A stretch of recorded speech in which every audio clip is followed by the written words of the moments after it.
Le Grand Catéchisme de Luther, 1529, deuxième partie de la foi, premier article. Je crois en Dieu, le Père Tout-Puissant, Créateur du ciel et de la terre. C'est là, très brièvement dépeint et exposé, ce que sont l'essence, la volonté, l'action et l'œuvre de Dieu le Père. En effet, puisque les 10 commandements ont prescrit qu'on ne doit avoir qu'un seul Dieu, on pourrait alors poser ces questions. Quelle sorte d'homme est Dieu? Que fait-il? Comment peut-on le célébrer ou le dépeindre et le décrire afin qu'on le connaisse? C'est cela qu'enseigne à présent cet article et les suivants. Ainsi donc, la foi n'est autre chose qu'une réponse et qu'une confession des chrétiens, établie à propos du premier commandement. C'est comme si l'on demandait à un jeune enfant « Mon cher enfant, quelle sorte de Dieu as-tu? Que sais-tu de lui ?» et qu'il pût dire « Mon Dieu, c'est, d'abord, le Père qui a créé le ciel et la terre. Hormis ce seul Dieu, je ne considère rien comme Dieu, car nul autre que lui n'aurait pu créer le ciel et la terre. » Pour les savants, cependant, et pour ceux qui ont quelque instruction, on peut commenter longuement ces 3 articles et les diviser en autant de parties qu'il y a de mots. Mais, pour les jeunes écoliers, il suffit, à présent, d'indiquer ce qui est le plus nécessaire, à savoir, comme il a été dit, que cet article se rapporte à la création, en se fondant sur cette expression « créateur du ciel et de la terre ». Que signifie à présent, ou qu'entends-tu par cette parole? Je crois en Dieu, Père Tout-Puissant, Créateur, etc. Réponse: j'entends par là et je crois que je suis une créature de Dieu. Autrement dit, qu'il m'a donné et me conserve sans cesse mon corps, mon âme et ma vie, mes membres, petits et grands, tous les sens, la raison et l'entendement, et ainsi de suite. Manger et boire, vêtements, nourriture, femmes et enfants, domestiques, maison et son train, etc. De plus, qu'il fait servir à l'utilité et aux besoins de notre vie toutes les choses créées, le soleil, la lune et les étoiles au ciel, le jour et la nuit, l'air, le feu, l'eau, la terre, et tout ce qu'elle porte et peut produire, oiseaux, poissons, bêtes, céréales et toutes sortes de plantes. De même, beaucoup d'autres biens corporels et temporels, un bon gouvernement, la paix, la sûreté. De telle sorte qu'on apprenne par cet article que nul d'entre nous n'a ni ne peut conserver par soi-même la vie, ni aucun des biens qui viennent d'être énumérés ou qui soient susceptibles de l'être, si petit et si mince soit-il. Car tout cela est compris dans le mot « créateur ».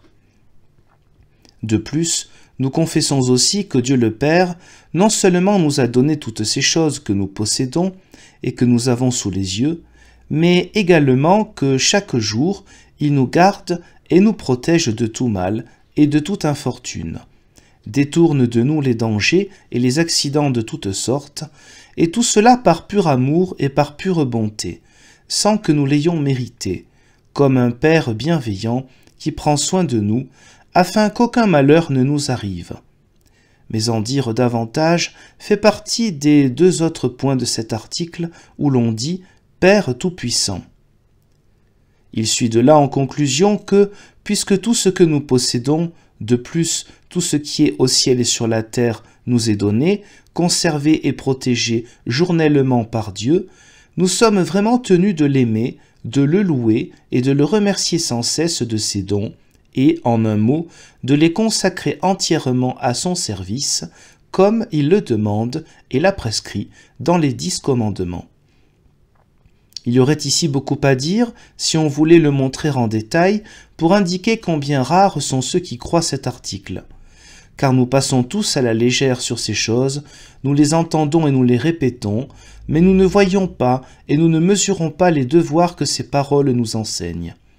En effet, si nous croyions ces choses du fond du cœur, nous y conformerions aussi nos actes, et nous ne nous en viendrons pas si fiers, si arrogants, et en nous rengorgeant, comme si nous avions par nous-mêmes la vie, la richesse, la puissance et l'honneur, etc. Au point qu'il faudrait qu'on nous craigne et qu'on nous serve, comme le fait le monde misérable, dépravé, qui, noyé dans son aveuglement, abuse de tous les biens et de tous les dons de Dieu, pour satisfaire uniquement sa morgue, sa cupidité, ses désirs et ses plaisirs, et ne regarde même pas à Dieu pour le remercier ou reconnaître en lui le Seigneur et le Créateur. C'est pourquoi cet article devrait nous humilier et nous effrayer tous si nous le croyons, car nous péchons chaque jour par les yeux, les oreilles, les mains, le corps et l'âme, avec notre argent et nos biens, et avec tout ce que nous possédons.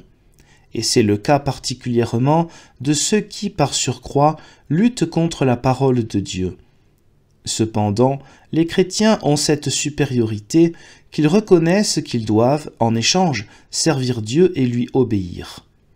Voilà pourquoi nous devons chaque jour mettre en application cet article, nous l'inculquer et nous rappeler dans tout ce qui se présente à nos yeux, et quand quelque chose d'heureux nous arrive, et lorsque nous échappons à la détresse ou à un danger, que c'est Dieu qui nous accorde et qui accomplit pour nous toutes ces choses, afin que nous sentions et voyions en elles son cœur de Père et son amour surabondant envers nous.